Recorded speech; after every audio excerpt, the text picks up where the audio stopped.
This video is for entertainment and educational purposes only.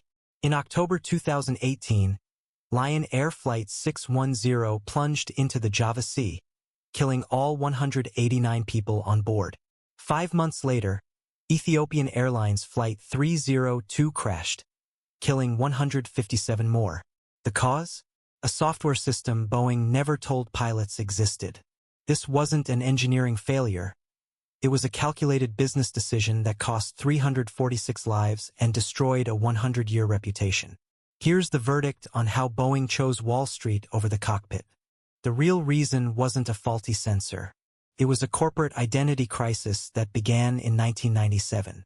When Boeing merged with McDonnell Douglas, the company's culture shifted from engineering excellence to financial optimization.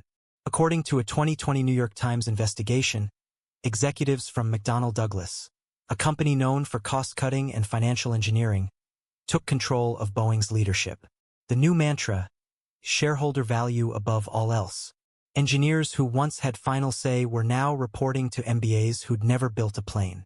By 2011, Boeing faced an existential threat. Airbus launched the A320neo, a fuel-efficient upgrade that airlines loved.